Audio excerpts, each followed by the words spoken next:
Hello friends, स्वागत है आप सभी का आपके अपने यूट्यूब चैनल पर। दोस्तों, आज हम इस वीडियो में बात करेंगे डीपीसी के बारे में। जब हम घर बनाते हैं तो दोस्तों अक्सर आपने देखा होगा कि घरों में डीपीसी दी जाती हैं। अब दोस्तों इस डीपीसी को देने से पहले हमें कुछ ऐसी ज़रूरी बातें होती हैं जो पता होना चाहिए, और हम साइट पे करा रहे होते हैं तो क्या गलती नहीं करनी चाहिए। यहाँ दोस्तों मैं आपको कुछ मिस्टेक भी बताऊंगा कि लोग बार क्या गलती कर देते हैं, और दोस्तों ऐसी कौन सी ज़रूरी बातें हैं जो पता होना चाहिए, चाहे फिर एक मकान मालिक हैं आप या कोई ठेकेदार हैं। सो प्लीज़ वीडियो को पूरा एंड तक देखना ताकि आप एक एक बात को समझ सकें। अब सबसे पहले दोस्तों मैं आपको बता दूं, जैसे कि डीपीसी हमारी दोस्तों डैम प्रूफ कोर्स होती है। ये हम अपने घर में जो सीलन चलती है नीचे से ऊपर को दीवारों के सहारे, उसको रोकने में मदद करती है। अब दोस्तों इसको देते हैं तो क्या क्या ध्यान रखना है, पहले मैं आपको बता दूं, जो हमारे घर में डीपीसी और प्लिंथ बीम को लेके जो बहुत से लोगों के माइंड में डाउट रहता है कि भाई हमें अपने घर में डीपीसी देनी चाहिए या प्लिंथ बीम। यहाँ दोस्तों बहुत से लोगों के घर में ये भी रहता है कि डीपीसी और प्लिंथ बीम दोनों ही दिए हुए होते हैं। तो यहाँ दोस्तों जब बीम या हमारा जो प्लिंथ बीम होता है और डीपीसी होती है, जब एक साथ दिए जाते हैं एक ही घर में, तो उसके ऊपर कुछ कंडीशन डिपेंड करती हैं, कुछ हमारी सिचुएशन होती है, इसलिए हम देते हैं। पहले मैं आपको बता दूं दोस्तों, देखिए जो हमारा अक्सर आपने देखा होगा कि जहाँ पे हम अपना बीम भी देते हैं और डीपीसी भी देते हैं, वो क्यों देते हैं पहले मैं ये क्लियर कर देता हूँ। ज़रूरी नहीं कि आपको हर घर में दोनों एक साथ देनी है, तो वहाँ पे दोस्तों ये डाउट क्लियर होना बहुत ज़रूरी है। देखिए जब हम अपने घर में बीम देते हैं, ठीक है, अब हमने अपनी जो भी आपने बीम देने से पहले आपको ये तो पता होता ही है कि भाई हमें अपनी कितने हाइट पे अपने फ्लोर को रखना है, कितनी फ्लोर जो हमारी फ्लोरिंग रहेगी वो कितनी हाइट पे हमें रखनी है रोड से। अब जैसे मान लीजिए आपने एक एग्जाम्पल के तौर पे सोचा कि भाई मैं अपनी रोड से 2 फीट हाइट पे अपना बीम दूंगा और उसी हाइट पे उसी लेवल पे हमारी पूरी फ्लोरिंग रहेगी, चाहे आप उसमें टाइल्स लगाएं या मार्बल लगाएं। अब जैसे ही आप कंस्ट्रक्शन कर रहे हैं, घर बना रहे हैं, लेकिन आपका माइंड चेंज हुआ कि भाई मुझे अब 2 फीट नहीं 3 फीट रखना है या 2.5 फीट रखना है, या जो भी आपकी हाइट आपने सोची। अब उस कंडीशन में दोस्तों आप बीम तो तोड़ेंगे नहीं। अब आपने सॉइल फिलिंग कर दी या सॉइल फिलिंग कर रहे हैं आप, तो वहाँ पे दोस्तों मान लीजिए कि जो हमारी आपने 3 फीट सोचा, तो वो तो मिट्टी जो फिलिंग करेंगे वो हम उसके हिसाब से करेंगे। तो फिर क्या क्या होगा वहाँ पे कि हमारा बीम जो है वो मिट्टी के नीचे दब जाएगा। तो जो हमारा बीम है वो फिर जो नीचे से चलने वाली ऊपर को जो सीलन होती है वो नहीं रोकेगा। अब उसको रोकने के लिए दोस्तों हमें फिर वहाँ पे क्या करना पड़ता है, डीपीसी देनी पड़ती है जिस लेवल पे आपको वो फ्लोरिंग रखनी होती है। तो उस कंडीशन में दोस्तों हमें हमारा क्या होता है, बीम और डीपीसी दोनों एक साथ देनी पड़ती ही पड़ती हैं। तो वहाँ पे तो दोस्तों आपको दोनों एक साथ देनी है। अब जैसे मान लीजिए कि अब कुछ लोगों के माइंड में डाउट है कि भाई मैं अपने घर में सिर्फ प्लेन बीम देना चाहता हूँ, डीपीसी नहीं देना चाहता हूँ, तो बिल्कुल आप दे सकते हैं, लेकिन आपको इस चीज़ का ध्यान रखना है कि जो भी आप मिट्टी फिलिंग करेंगे वो प्लेन बीम से नीचे ही नीचे होनी चाहिए, ऐसा नहीं हो कि वो प्लेन बीम से ऊपर हो जाए। अब बात करें डीपीसी की, तो देखिए यहाँ पे मैं आपको कंपैरिजन करूँ कि डीपीसी ही देनी है, कुछ लोग डीपीसी ही देना चाहते हैं, प्लेन बीम नहीं देना चाहते हैं। तो देखिए जो डीपीसी का काम रहता है वो हमारा रहता तो सीलन को रोकने का ही है, लेकिन वो काम हमारा प्लेन बीम भी कर देता है।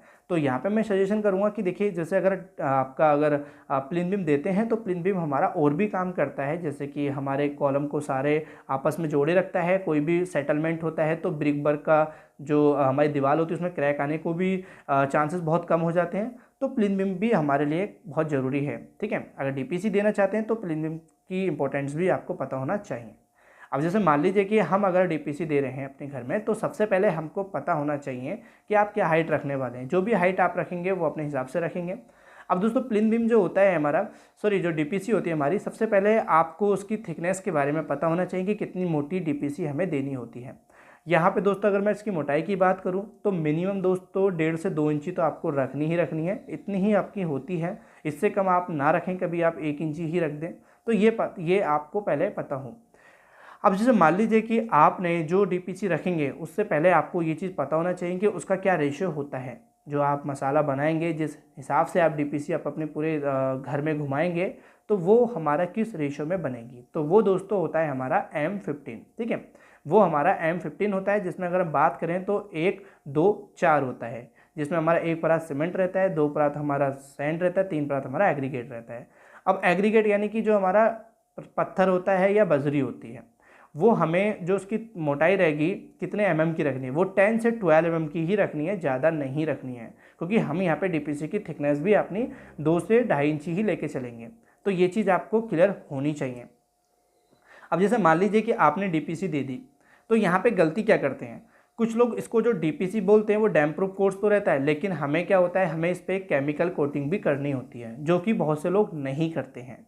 अब यहाँ पे केमिकल कोटिंग के लिए केमिकल आप मार्केट से बहुत सी कंपनियां हैं, किसी भी कंपनी का आप ले सकते हैं। जैसे कि अगर मैं बात करूँ तो अल्ट्राटेक फ्लेक्स ले सकते हैं, डॉक्टर फिक्सिट का कोई ले सकते हैं, या जो भी कंपनी आपको अच्छी लगे आप ले सकते हैं और इसके ऊपर आप कोटिंग कर देंगे। कोटिंग आपको दो करनी है। एक आपको कोटिंग करनी है पहली, वो आप 4 से 6 घंटे बाद फिर दूसरी कोटिंग भी कर देंगे। उसके बाद ही आपको ऊपर चिनाई का काम या ब्रिक वर्क करना है।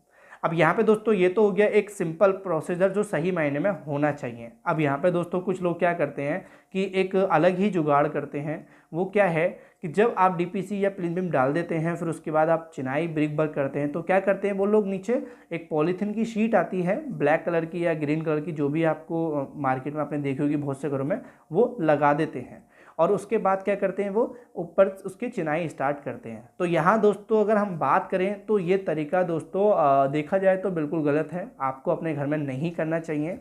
अब इससे दोस्तों क्यों नहीं करना चाहिए, जैसे मान लीजिए कि आपने एक डीपीसी दी, अब डीपीसी के ऊपर आप दोस्तों चिनाई कर रहे हैं, ये ब्रिक वर्क कर रहे हैं, तो क्या होगा कि उसके नीचे जो बाउंडिंग रहती है, जो हमारा बीम से बाउंडिंग होना बहुत ज़रूरी है, वो नहीं रहती है।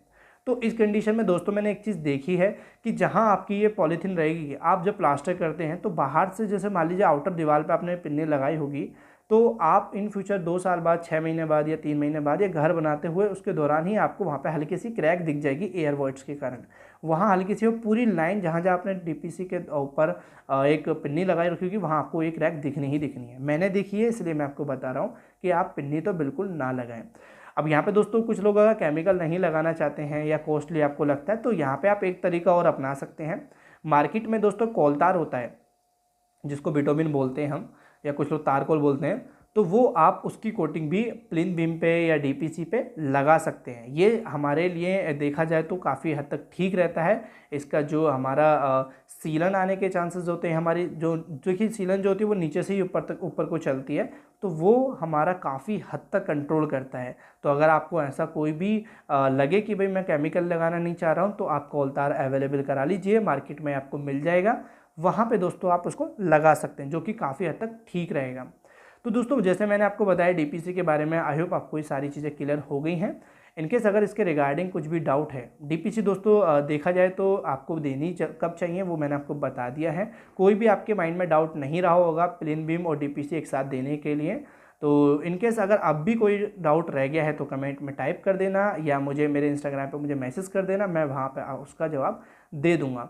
वीडियो अच्छी लगे तो दोस्तों वीडियो को लाइक जरूर कर देना, चैनल सब्सक्राइब नहीं किया तो सब्सक्राइब भी कर देना, और साथ में दोस्तों बेल आइकन को जरूर ऑन कर देना। Thank you for watching my video.